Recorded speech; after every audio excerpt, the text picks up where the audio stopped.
തിരുവചനം തിരുവചനം. പിതാവായ ദൈവത്തിൻ്റെ സ്നേഹവും പുത്രനായ യേശുക്രിസ്തുവിൻ്റെ കൃപയും ആശ്വാസദായകനായ പരിശുദ്ധാത്മാവിൻ്റെ സഹവാസവും ശാലോം ശുശ്രൂഷകളിൽ പങ്കുചേരുന്ന നിങ്ങളുടെ കൂടെ എപ്പോഴും ഉണ്ടായിരിക്കട്ടെ. ക്രിസ്തുവിൽ പ്രിയമുള്ളവരെ, ജ്ഞാനത്തിൻ്റെ പുസ്തകം 9-ാം അധ്യായം 13-ാം തിരുവചനം ഇപ്രകാരമാണ്: ദൈവശാസനകൾ ആർക്ക് ഗ്രഹിക്കാനാകും? കർത്താവിൻ്റെ ഹിതം തിരിച്ചറിയുവാൻ ആർക്ക് കഴിയും? ദൈവത്തിൻ്റെ ഹിതം തിരിച്ചറിഞ്ഞ് ജീവിക്കുമ്പോഴാണ് നമ്മുടെ ജീവിതങ്ങൾ അനുഗ്രഹമായിട്ട് മാറുന്നത്. ദിനവൃത്തങ്ങളുടെ 2-ാം പുസ്തകത്തിൽ 27-ാം അധ്യായത്തിൽ യോഥാം എന്ന മനുഷ്യനെക്കുറിച്ച് പറയുന്നുണ്ട്. കർത്താവിൻ്റെ ഹിതമനുസരിച്ച് തൻ്റെ ജീവിതം ക്രമപ്പെടുത്തിയതിനാൽ യോഥാം പ്രബലനായി എന്നാണ് വചനം. ജെറുസലേമിൽ രാജാവായി ഭരണം നടത്തിയപ്പോൾ യോഥാം ഭരണം നടത്തുന്ന സമയത്തൊക്കെ ജെറുസലേമും പരിസരവും അവിടെയുള്ള എല്ലാവരും സമാധാനത്തിലും ഐശ്വര്യത്തിലും അവർക്ക് ജീവിക്കുവാനായിട്ടിടയായത് ഈ യോഥാം ദൈവഹിതപ്രകാരം തൻ്റെ നിലപാടുകൾ എടുത്തപ്പോഴാണ്. ഈ കാലഘട്ടത്തിൽ ഈ ഭൂമിയിലായിരിക്കുന്ന ഞാനും നിങ്ങളുമൊക്കെ ദൈവഹിതപ്രകാരം ജീവിതം ക്രമപ്പെടുത്തുമ്പോൾ നമ്മുടെ ജീവിതം നമുക്കും മറ്റുള്ളവർക്കും അനുഗ്രഹപ്രദമായിട്ട് മാറും. വിശുദ്ധ പൗലോസ് അപ്പോസ്തലൻ തൻ്റെ ജീവിതത്തെ ദൈവഹിതപ്രകാരം ക്രമപ്പെടുത്തിയ ഒരു ജീവിതമായിരുന്നു. അതുകൊണ്ട് തന്നെ പൗലോസ് ശ്ലീഹ തൻ്റെ ലേഖനങ്ങളിലുടനീളം ആവർത്തിച്ച് പറയുന്നത് ദൈവഹിതപ്രകാരം വിളിക്കപ്പെട്ട പൗലോസ്. ദൈവഹിതപ്രകാരം വിളിക്കപ്പെട്ട പൗലോസ് അങ്ങനെ ആവർത്തിച്ച് പൗലോസ് ശ്ലീഹ ഈ വചനം പറയുമ്പോൾ തൻ്റെ ജീവിതം ദൈവഹിതപ്രകാരം മുന്നോട്ട് നയിക്കുവാനായിട്ട് അദ്ദേഹം ശ്രദ്ധിച്ചിരുന്നുവെന്ന് കാണാനായിട്ട് സാധിക്കും. ദൈവത്തിൻ്റെ ഹിതം എന്താണ്? ഒന്നാമത്, ദൈവം നമ്മളിൽ നിന്നൊക്കെ ആഗ്രഹിക്കുന്നത് നമ്മുടെ ഓരോരുത്തരുടെയും വിശുദ്ധീകരണമാണ്. ദൈവം ഈ ഭൂമിയിലെ സകല മനുഷ്യരിൽ നിന്നും, അവൻ ഏത് ജാതിയിൽപ്പെട്ടവനായാലും ഏത് മതവിഭാഗത്തിൽപ്പെട്ടവനായാലും ഏത് ജീവിത അന്തസ്സ് ജീവിക്കുന്ന വ്യക്തിയാണെങ്കിലും ദൈവത്തിൻ്റെ ഒന്നാമത്തെ ആഗ്രഹമെന്ന് പറയുന്നത്, ദൈവത്തിൻ്റെ ഒന്നാമത്തെ ഹിതമെന്ന് പറയുന്നത് നമ്മുടെ വിശുദ്ധീകരണമാണ്. വിശുദ്ധ പൗലോസ് അപ്പോസ്തലൻ പരിശുദ്ധാത്മാവിൻ്റെ നിറവിൽ ദൈവത്തിൻ്റെ മനസ്സിനെ നമ്മുടെ മുമ്പിൽ തുറന്നു വയ്ക്കുകയാണ്. തെസ്സലോനിക്കർക്ക് എഴുതിയ 1-ാം ലേഖനത്തിൽ 4-ാം അധ്യായം 3 മുതൽ 8 വരെയുള്ള തിരുവചന ഭാഗങ്ങളിൽ പൗലോസ് ശ്ലീഹ പറയുകയാണ്: നിങ്ങളുടെ വിശുദ്ധീകരണമാണ് ദൈവം അഭിലഷിക്കുന്നത്. അസന്മാർഗീയതയിൽ നിന്ന് നിങ്ങൾ ഒഴിഞ്ഞു നിൽക്കണം. നിങ്ങൾ ഓരോരുത്തരും സ്വന്തം ശരീരത്തെ വിശുദ്ധിയിലും മാന്യതയിലും കാത്തുസൂക്ഷിക്കേണ്ടത് എങ്ങനെയെന്ന് അറിയണം. വിജാതീയർ ചെയ്യുന്നത് പോലെ കാമവികാരങ്ങൾക്ക് നിങ്ങളുടെ ജീവിതങ്ങളെ വിട്ടുകൊടുത്ത് നാശത്തിലേക്ക് പോകാനായിട്ട് പാടില്ല. പ്രിയമുള്ളവരെ, നമ്മുടെ ഓരോരുത്തരുടെയും വിശുദ്ധീകരണമാണ് ദൈവം അഭിലഷിക്കുന്നത്. ദൈവം ഈ ഭൂമിയിൽ നമ്മളെ നിലനിർത്തിയിരിക്കുന്നത് ഈ ഭൂമിയിൽ ജീവിച്ച് മരിച്ച് മണ്ണടിയാനുള്ളതല്ല. വിശുദ്ധിക്ക് വേണ്ടി വിശുദ്ധിയുടെ നിലപാടുകളെടുത്ത് ജീവിച്ച് വിശുദ്ധരോടൊപ്പം വിശുദ്ധരുമായുള്ള സംസർഗത്തിൽ എത്തിച്ചേർന്ന് ദൈവത്തെ ആരാധിക്കുവാനായിട്ടാണ് ദൈവം ഈ ഭൂമിയിൽ മനുഷ്യനെ സൃഷ്ടിച്ച് നിലനിർത്തിയിരിക്കുന്നത്. അപ്പോൾ നമ്മൾ ഒന്നാമത് ഈ വിശുദ്ധി മറന്നു പോകാതെ നമ്മുടെ ചിന്തകളിൽ, പ്രവൃത്തികളിൽ, വാക്കുകളിൽ ഈ ഒരു മനോഭാവം ഉണ്ടായിരിക്കണം. ഈശോ ഈ ഭൂമിയിലേക്ക് കടന്നു വന്നിട്ട് നമ്മുടെ ഓരോരുത്തരുടെയും വിശുദ്ധീകരണം ആഗ്രഹിച്ചിട്ട് ഈശോ തൻ്റെ ജീവിതത്തെ ഒരു മാതൃക നമുക്ക് നൽകി. ഈശോ പിതാവിനോട് പ്രാർത്ഥിക്കുന്നുണ്ട്: പിതാവേ, ഞാൻ എന്നെ തന്നെ വിശുദ്ധീകരിക്കുന്നു, അവരുടെ വിശുദ്ധീകരണത്തിന് വേണ്ടി ഞാൻ എന്നെ തന്നെ വിശുദ്ധീകരിക്കുന്നു എന്ന് പറഞ്ഞുകൊണ്ട് ഈശോ തൻ്റെ ജീവിതത്തെ നമ്മുടെ മുമ്പിൽ തൻ്റെ ജീവിതത്തെ വെളിപ്പെടുത്തുകയാണ്. അപ്പോൾ ഒരുവൻ വിശുദ്ധിക്ക് വേണ്ടി ആഗ്രഹിക്കുകയാണെങ്കിൽ ഈശോയുടെ മനോഭാവത്തോടെ ഈശോയുടെ ജീവിതശൈലി അവലംബമാക്കാനായിട്ട് സാധിക്കണം. ഈശോയുടെ മനോഭാവം എപ്രകാരമായിരുന്നു? ഒന്നാമത്, ഈശോ ഈ ഭൂമിയെയും ഈ ലോകത്തെയും സകലരെയും വ്യവസ്ഥകൾ വയ്ക്കാതെ സ്നേഹിച്ചു. നമ്മുടെ ജീവിതത്തിൽ വിശുദ്ധി ആഗ്രഹിക്കുന്നുണ്ടെങ്കിൽ, വിശുദ്ധിയുടെ നിലപാടുകൾ എടുക്കണമെന്ന് ആഗ്രഹിക്കുന്നുണ്ടെങ്കിൽ നമുക്കും വ്യവസ്ഥകൾ വയ്ക്കാതെ എല്ലാവരെയും സ്നേഹിക്കാൻ കഴിയണം. അല്ലാതെ എൻ്റെ കൂടെയുള്ളവരെ മാത്രമേ ഞാൻ സ്നേഹിക്കൂ, അല്ലെങ്കിൽ എനിക്കിഷ്ടപ്പെട്ട കുറച്ച് വിഭാഗത്തെ മാത്രമേ ഞാൻ ഉൾക്കൊള്ളൂ, മറ്റുള്ളവരെല്ലാം എൻ്റെ ശത്രുക്കളാണ്, ഈ ഒരു മനോഭാവത്തോടെ വിഭാഗീയതയുടെ മനോഭാവത്തോടെ ജീവിക്കുകയാണെങ്കിൽ നമുക്ക് വിശുദ്ധിയിൽ വളരാനായിട്ട് പറ്റുകയില്ല. ദൈവം എല്ലാവരെയും സൃഷ്ടിച്ചതാണ്. ദുഷ്ടന്മാരുടെ മേലും ശിഷ്ടന്മാരുടെ മേലും സൂര്യനെ ഉദിപ്പിക്കുകയും നീതിമാന്മാരുടെ മേലും നീതിരഹിതരുടെ മേൽ മഴ പെയ്യിപ്പിക്കുകയും ചെയ്യുന്ന സ്വർഗസ്ഥനായ പിതാവിൻ്റെ പരിപൂർണതയിലേക്ക് നിങ്ങൾ വളരണമെന്ന് ഈശോ നമ്മളെ പഠിപ്പിക്കുമ്പോൾ നമ്മൾ ഈ ഒരു മനോഭാവത്തോടെ എല്ലാവരോടും നിലപാടുകൾ എടുക്കുമ്പോൾ സ്നേഹത്തിൻ്റെ നിലപാടുകൾ എടുക്കണം. കാരണം വ്യവസ്ഥകൾ വയ്ക്കാതെ സ്നേഹിക്കുക. അവരെ നമുക്ക് വിഷമിപ്പിക്കുന്ന അനുഭവങ്ങൾ തന്നാലും അവരനോട് നമ്മൾ കൊടുക്കേണ്ടത് സ്നേഹമായിരിക്കണം. രണ്ടാമത് ഈശോയുടെ മനോഭാവം എന്ന് പറയുന്നത്, ഈശോ നിരുപാധികം ക്ഷമിക്കുവാനായിട്ട് തയ്യാറായി. വിശുദ്ധിയെ ആഗ്രഹിച്ച് ജീവിക്കുന്ന വ്യക്തി, വിശുദ്ധിയിൽ വളരണമെന്ന് ആഗ്രഹിക്കുന്ന വ്യക്തി മറ്റുള്ളവരോട് ക്ഷമിക്കാനായിട്ടുള്ള നിലപാടുകൾ എടുക്കണം. ക്ഷമിക്കാത്ത ജീവിതത്തിൽ വിശുദ്ധി നഷ്ടപ്പെടുമെന്ന് കൂടി തിരിച്ചറിയുക. വിശുദ്ധിയുടെ ഒരു പ്രകടമായ അടയാളമാണ് ക്ഷമ എന്ന് നമുക്കറിയാം. ഈശോ പരിപൂർണനായ നമുക്കറിയാം ദൈവമായിരുന്നു. വിശുദ്ധിയുടെ പൂർണ്ണത മുഴുവനും ഈശോയിൽ നിലനിന്നിരുന്നു എന്ന് കാണാനായിട്ട് സാധിക്കും. ഈശോ നിരുപാധികം എല്ലാവരോടും ക്ഷമിക്കുകയാണ്. പരസ്യജീവിതത്തിൽ പോലും ഈശോയെ തള്ളിപ്പറഞ്ഞ അല്ലെങ്കിൽ ഈശോയെ സ്വീകരിക്കാത്ത സമരിയാക്കാരെ പോലും ഈശോ അവർ സ്നേഹിക്കുന്നുണ്ട്. കാരണം സമരിയായിലൂടെ ഈശോ കടന്നു പോകാനായിട്ട് ആഗ്രഹിക്കുമ്പോൾ സമരിയാക്കാർ ഈശോയെ സ്വീകരിക്കാതെ വരുന്നത് കാണുമ്പോൾ കൂടെയുള്ള ശിഷ്യന്മാർ ഈശോയോട് പറയുകയാണ്, ആകാശത്ത് നിന്ന് അഗ്നി ഇറക്കി ഇവരെ നശിപ്പിച്ച് കളയട്ടെ എന്ന് പറയുമ്പോൾ ഈശോ പറയുകയാണ്, നിങ്ങളിൽ വസിക്കുന്നത് ഏതാത്മാവാണ്? തിന്മ പ്രവർത്തിക്കുവാൻ, മറ്റുള്ളവരുടെ തകർച്ച കാണുവാൻ ആഗ്രഹിക്കുന്ന വ്യക്തി അത് ദൈവാത്മാവിനാൽ നയിക്കപ്പെടുന്ന വ്യക്തിയല്ല. ഈശോ ശിഷ്യന്മാരെ ശരിയായ കാഴ്ചപ്പാട് കൊടുത്തുകൊണ്ട് പറയുകയാണ്, കാരണം പ്രതികാരം ചെയ്യുന്നതല്ല, ക്ഷമിക്കുവാനായിട്ടുള്ള മനോഭാവം നമ്മുടെ ജീവിതത്തിൽ എടുക്കുവാനായിട്ട് സാധിക്കണം. ഒരു വ്യക്തിയുടെ വിശുദ്ധി തെളിയപ്പെടുന്നത് അവൻ്റെ ക്ഷമയുടെ ആഴമാണ്. നമ്മളോട് അതിക്രമങ്ങൾ കാണിച്ചവരോട്, നമ്മളെ വേദനിപ്പിച്ചവരോട് നമുക്ക് ക്ഷമിക്കാൻ കഴിയുന്നുണ്ടെങ്കിൽ അത് വിശുദ്ധിയുടെ ഒരടയാളമാണ്. വിശുദ്ധിക്ക് വേണ്ടി നമ്മൾ എടുക്കേണ്ട നിലപാട് ഈശോയുടെ ഈ മനോഭാവമാണ്. വ്യവസ്ഥകൾ വയ്ക്കാതെ സ്നേഹിക്കുക, നിരുപാധികം ക്ഷമിക്കുക. വീണ്ടും നമ്മൾ ഈശോയുടെ ജീവിതത്തിലുടനീളം കാണുന്നുണ്ട്, ഈശോ മുഴുവനും കൊടുക്കുവാനായിട്ട് തയ്യാറാവുകയാണ്. വിശുദ്ധിയുള്ള മനുഷ്യൻ വാരിക്കൂട്ടുവാനായിട്ട് തയ്യാറാവുകയില്ല. ആർജിച്ചെടുക്കുവാനും അല്ലെങ്കിൽ വാരിക്കൂട്ടുവാനുമുള്ള ഒരു മനോഭാവം അത് വിശുദ്ധിക്ക് വിരുദ്ധമായിട്ടുള്ളതാണ്, കൊടുക്കുന്നതാണ്. കാരണം ദൈവം സകലതും കൊടുക്കുവാനായിട്ടാണ് തയ്യാറായത്. യോഹന്നാൻ്റെ സുവിശേഷത്തിൽ 3-ാം അധ്യായം 16-ാം തിരുവചനം പലയാവർത്തി നമ്മൾ വായിക്കുകയും കേൾക്കുകയും പറയുകയും ഒക്കെ ചെയ്യുന്ന വചനമാണ്. അവനിൽ വിശ്വസിക്കുന്ന ഏതൊരുവനും നശിച്ചു പോകാതെ നിത്യജീവൻ പ്രാപിക്കുന്നതിന് വേണ്ടി തൻ്റെ ഏകജാതനെ നൽകുവാൻ തക്കവിധം ദൈവം ലോകത്തെ അത്രമാത്രം സ്നേഹിച്ചു. ഇത് ദൈവത്തിൻ്റെ, കാരണം പൂർണ്ണമായി കൊടുക്കുന്ന സ്നേഹം, പുത്രനെ കൊടുക്കുന്ന സ്നേഹം. അപ്പോൾ നമ്മൾ വിശുദ്ധിയിൽ വളരാനായിട്ട് ആഗ്രഹിക്കുന്നുണ്ടെങ്കിൽ നമുക്കുള്ള നന്മകളെ നമുക്ക് മറ്റുള്ളവർക്ക് കൊടുക്കുവാൻ, പങ്കുവയ്ക്കാനായിട്ടുള്ള മനോഭാവം ഉണ്ടാകണം. സ്വാർത്ഥത വെടിഞ്ഞ് നിസ്വാർത്ഥതയോടെ ജീവിക്കാനായിട്ട് കഴിയുമ്പോൾ പ്രിയമുള്ളവരെ, നമ്മുടെ ജീവിതം വിശുദ്ധിയിൽ വളരുമെന്ന് തിരിച്ചറിയുക. വിശുദ്ധിക്ക് വേണ്ടി നമ്മൾ തയ്യാറാകണം, പ്രാർത്ഥിക്കണം. ഈശോ നമ്മൾക്കൊരു മാതൃക കൂടെ തരികയാണ്. ഈശോ പിതാവിനോട് പ്രാർത്ഥിക്കുകയാണ്, പിതാവേ, പിതാവ് ഒന്നായിരിക്കുന്നത് പോലെ ഇവരും ഒന്നാകണമെന്ന് ഞാൻ ആഗ്രഹിക്കുകയാണ്. ഐക്യത്തിലായിരിക്കുക. വിശുദ്ധിക്ക് വേണ്ടി ആഗ്രഹിക്കുന്ന വ്യക്തി, വിശുദ്ധിയിൽ വളരുന്ന വ്യക്തി ഐക്യത്തിനായിട്ട് നിലപാടുകളെടുക്കും. വിഭാഗീയത അല്ലെങ്കിൽ മറ്റുള്ളവരെ അടർത്തി മാറ്റുന്ന സ്വഭാവം അത് വിശുദ്ധിക്ക് വിരുദ്ധമായിട്ടുള്ളതാണ്. വിശുദ്ധിയുടെ ഒരടയാളം എന്ന് പറയുന്നത് ചേർത്ത് നിർത്തുന്ന ഒരു മനോഭാവമാണ്. കുറവുകളുള്ളവരെയും അല്ലെങ്കിൽ മറ്റുള്ളവരുടെ വീഴ്ചകളെയും എല്ലാം അത് ക്ഷമിച്ചുകൊണ്ട് കൂട്ടിച്ചേർത്ത് നിർത്തുവാൻ കഴിയുന്ന ഒരു മനോഭാവം നമ്മുടെ ഉള്ളിലുണ്ടോ? ഇത് വിശുദ്ധിയുടെ അടയാളമാണ്. പലപ്പോഴും ഇന്ന് കുടുംബ ബന്ധങ്ങളിൽ വിഭാഗീയതകൾ കടന്നു വരുന്നത് നമ്മൾ ഈ വിശുദ്ധിയെ മറന്നുകൊണ്ട് നിലപാടുകൾ എടുക്കുന്നത് കൊണ്ടാണ്, വിശുദ്ധി ആഗ്രഹിക്കാത്തത് കൊണ്ടാണ്.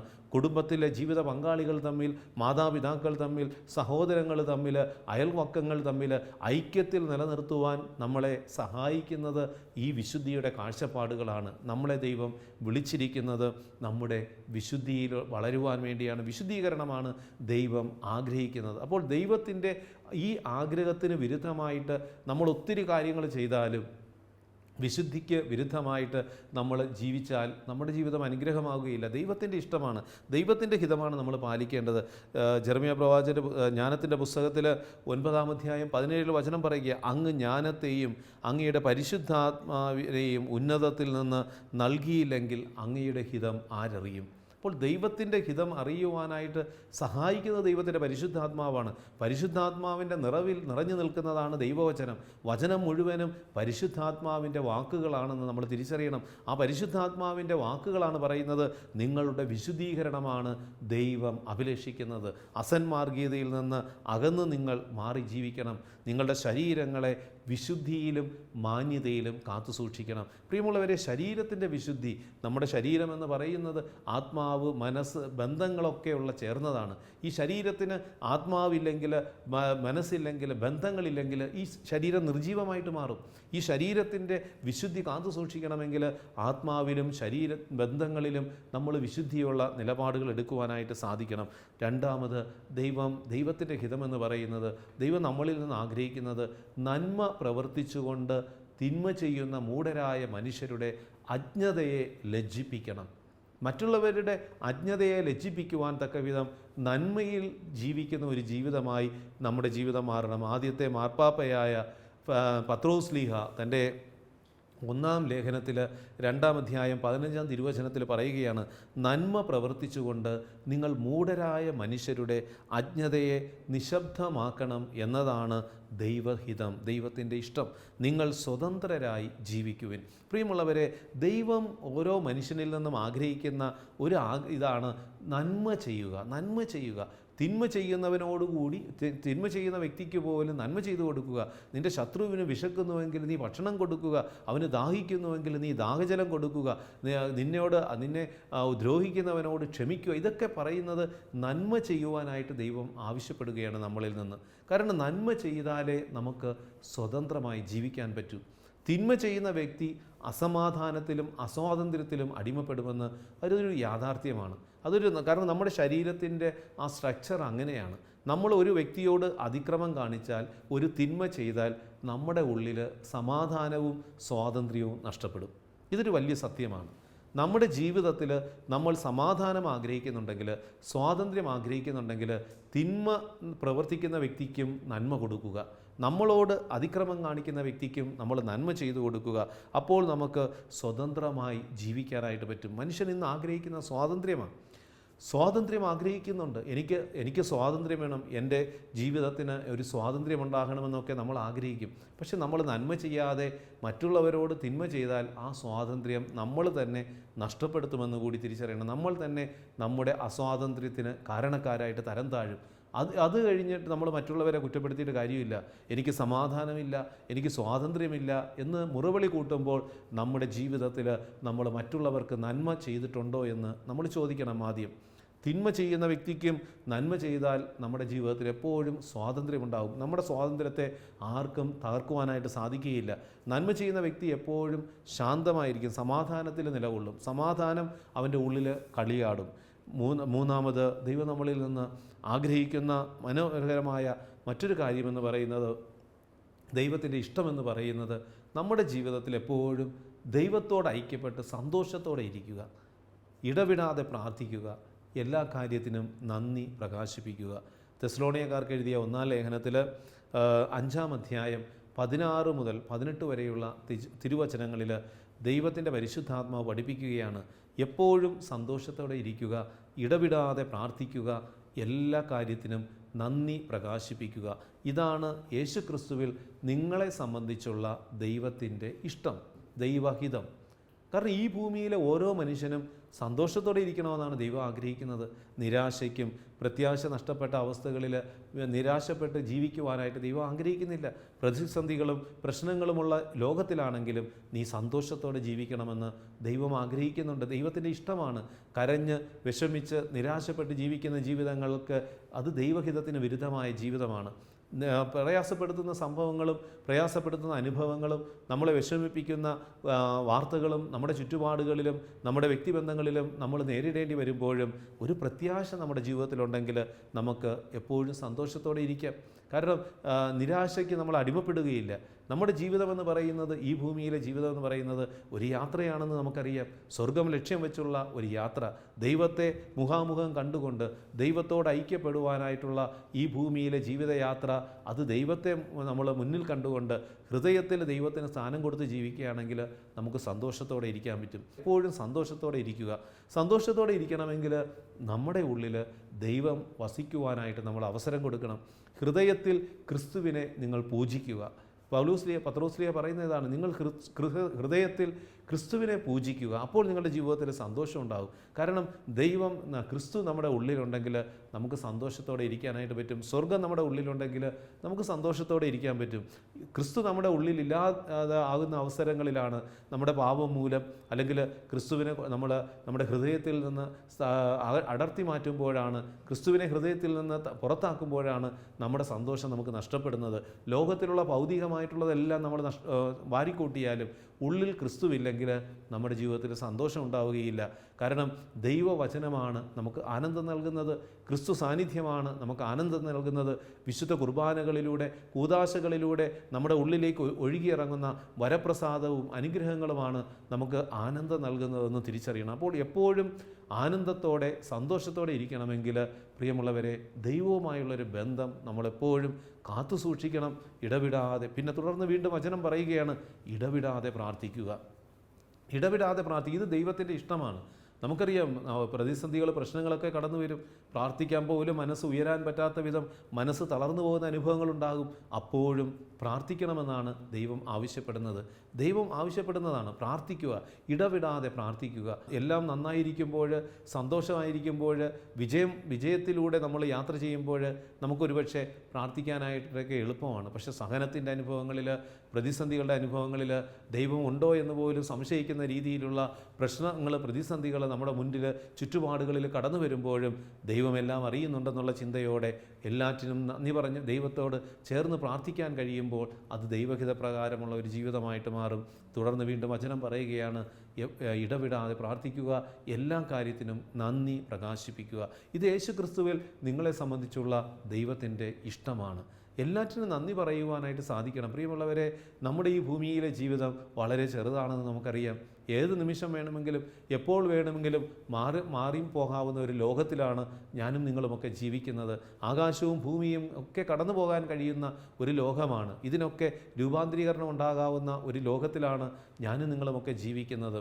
അവിടെ നമുക്ക് നന്ദി പറഞ്ഞ് ജീവിക്കാനായിട്ട് കഴിയണം. കാരണം നമ്മുടെ ലക്ഷ്യം, നമ്മുടെ പൗരത്വം സ്വർഗമാണെങ്കിൽ നമുക്ക് എല്ലാറ്റിനും നന്ദി പറയാനായിട്ട് പറ്റും. ഇവിടെ സംഭവിക്കുന്ന പരാജയങ്ങളും ഇവിടെ സംഭവിക്കുന്ന നഷ്ടങ്ങളും ഇതൊക്കെ ഒരു വലിയ പരാജയമോ നഷ്ടമോ ആയി കരുതേണ്ട ആവശ്യമില്ല.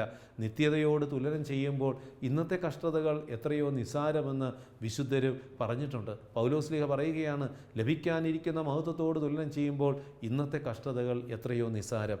ഈ ഒരു കാഴ്ചപ്പാടുള്ള വ്യക്തിക്ക് എപ്പോഴും സന്തോഷത്തോടെ, എപ്പോഴും ഇടവിടാതെ പ്രാർത്ഥിച്ച് എല്ലാറ്റിനും നന്ദി പറഞ്ഞ് ജീവിക്കുവാനായിട്ട് സാധിക്കും.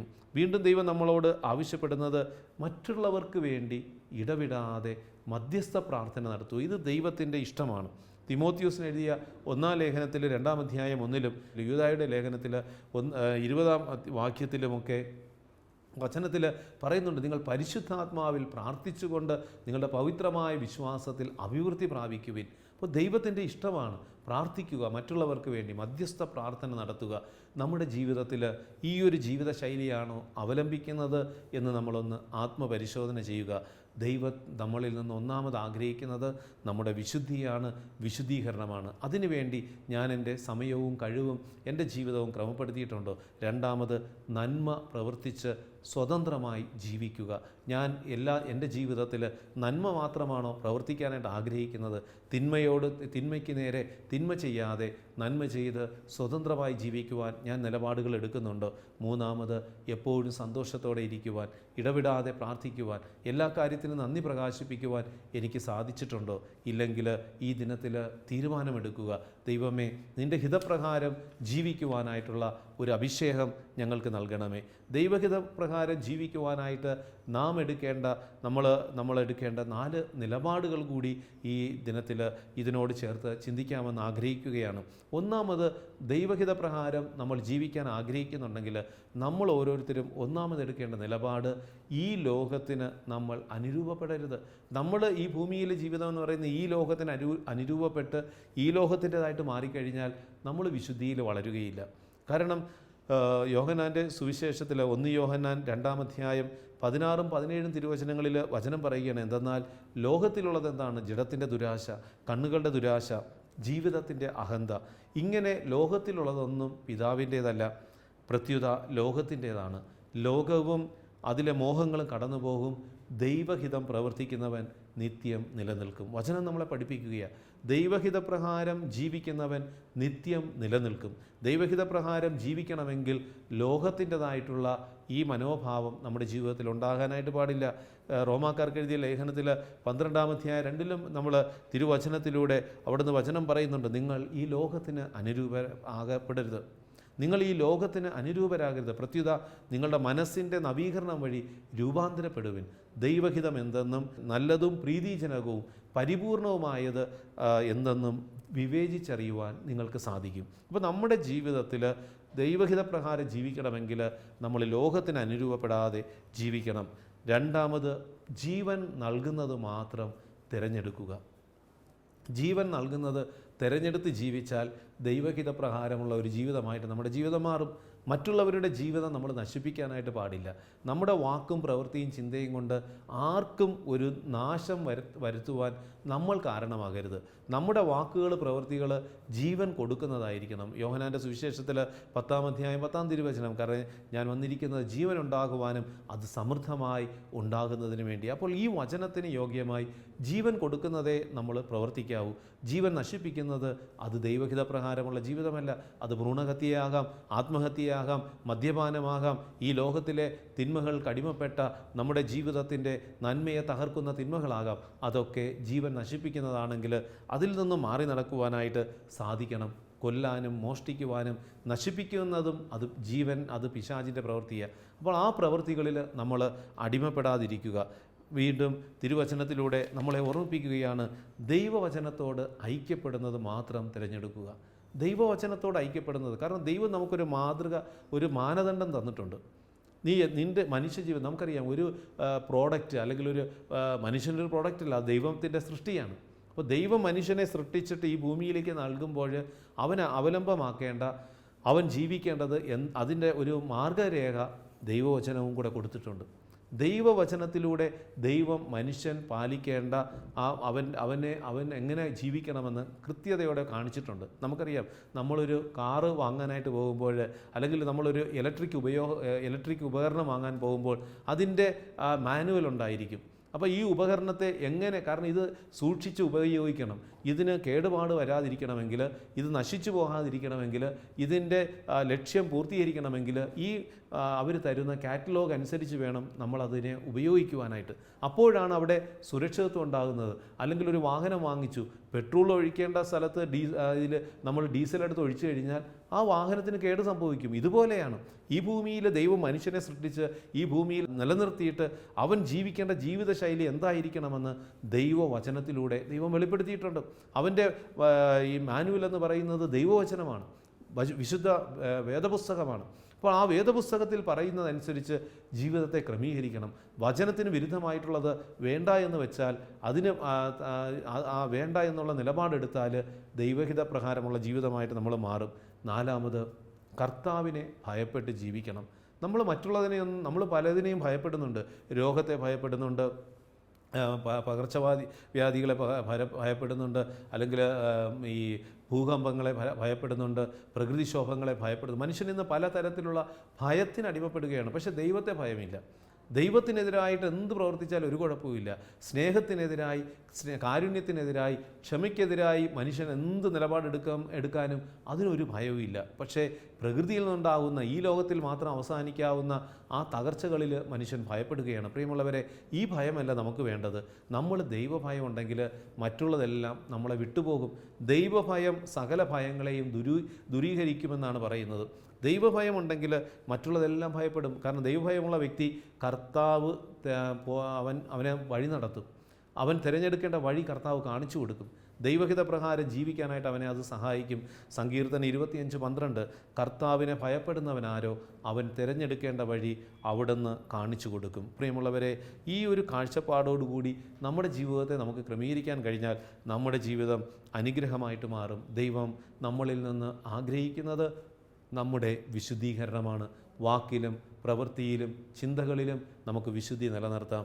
രണ്ടാമത്, നന്മ പ്രവർത്തിച്ചുകൊണ്ട് ഈ ലോകത്തിൽ തിന്മ ചെയ്യുന്ന മൂഢരായ മനുഷ്യരുടെ അജ്ഞതയെ നമ്മുടെ നന്മ പ്രവൃത്തികൾ കൊണ്ട് ലജ്ജിപ്പിക്കണം. ഇത് ദൈവഹിതമാണ്. എപ്പോഴും സന്തോഷത്തോടെ ഇരിക്കുവാനും ഇടവിടാതെ പ്രാർത്ഥിക്കുവാനും എല്ലാ കാര്യത്തിനും നന്ദി പ്രകാശിപ്പിക്കുവാനും നമുക്കാകണമെന്ന് ദൈവം നമ്മളിൽ നിന്ന് ആവശ്യപ്പെടുകയാണ്. അതിന് നമ്മൾ എടുക്കേണ്ട 4 നിലപാടുകളാണ്. നമ്മൾ ഒന്നാമത്, ഈ ലോകത്തിന് അനുരൂപപ്പെടരുത്. മനസ്സിൻ്റെ നവീകരണം വഴി നമ്മൾ രൂപാന്തരം പ്രാപിക്കുവാൻ നമ്മൾ തയ്യാറാകണം. രണ്ടാമത്, നമ്മൾ ജീവൻ നൽകുന്നത് മാത്രം നമ്മൾ ചെയ്യുക. മറ്റുള്ളവർക്ക് ജീവൻ കൊടുക്കുന്ന ഒരു ജീവിത ശൈലി നമ്മുടെ ജീവിതത്തിലുണ്ടാകണം. ദൈവവചനത്തോട് ഐക്യപ്പെടുന്നത് മാത്രം നമ്മൾ ചെയ്യണം. കർത്താവിനെ ഭയപ്പെട്ട് ജീവിക്കണം. ഈ ദിനത്തിൽ അതിനുള്ള ഒരഭിഷേകം ദൈവം നമുക്ക് നൽകുവാൻ, സ്വർഗം നമ്മൾക്ക് നൽകി നമ്മുടെ ജീവിതത്തെ ദൈവഹിതപ്രകാരമാക്കുവാൻ യോദ്ധാം കർത്താവിൻ്റെ ഹിതപ്രകാരം ജീവിതം ക്രമീകരിച്ചപ്പോൾ അവൻ പ്രബലപ്പെട്ടു. നമ്മുടെ ജീവിതവും പ്രബലപ്പെട്ട് ഒരവസ്ഥയിലെത്തിച്ചേരുവാൻ ദൈവമേ, നിൻ്റെ ഹിതപ്രകാരം ജീവിക്കുവാൻ അഭിഷേകം തരണമേ എന്ന് പ്രാർത്ഥിക്കാം. കാരുണ്യവാനായ ദൈവമേ, ഈ ഭൂമിയിലെ ഞങ്ങളുടെ മനുഷ്യജീവിതം എപ്രകാരം ജീവിക്കണമെന്ന് അവിടുന്ന് ഞങ്ങളെ പഠിപ്പിക്കുവാനായിട്ടാണല്ലോ വേദപുസ്തകത്തിലൂടെ തിരുവചനത്തിലൂടെ അനുശാസനങ്ങളും ബോധ്യങ്ങളും ഞങ്ങൾക്ക് നൽകിയത്. തിരുവചനത്തിലൂടെ അവിടുന്ന് വെളിപ്പെടുത്തി നിങ്ങളുടെ വിശുദ്ധീകരണമാണ് ദൈവം അഭിലഷിക്കുന്നത്. എപ്പോഴും നന്മ ചെയ്തുകൊണ്ട് ഈ ഭൂമിയിൽ ജീവിക്കുവാനാണ് ദൈവം ഞങ്ങളിൽ നിന്ന് അഭിലഷിക്കുന്നത്. സന്തോഷത്തോടെ ഇരിക്കുവാനും ഇടപെടാതെ പ്രാർത്ഥിക്കുവാനും എല്ലാ കാര്യത്തിനും നന്ദി പ്രകാശിപ്പിച്ച് ജീവിതത്തെ അനുഗ്രഹമാക്കുവാനുമാണ് ദൈവം ഞങ്ങളിൽ നിന്ന് ആഗ്രഹിക്കുന്നത്. കർത്താവെ, ഈ ലോകത്തിന് അനുരൂപപ്പെടാതെ ദൈവത്തിൻ്റെ വഴികളിലൂടെ ദൈവഭയത്തിൽ ജീവിച്ച് ജീവൻ നൽകുന്ന പ്രവൃത്തികളിൽ വ്യാപൃതരായി ദൈവഹിതപ്രകാരം ജീവിച്ച് നിത്യാനന്ദത്തിലെത്തിച്ചേരുവാൻ ഞങ്ങളെ അനുഗ്രഹിക്കണമേ. നിത്യം പിതാവും പുത്രനും പരിശുദ്ധാത്മാവുമായ സർവേശ്വര, ആമേൻ.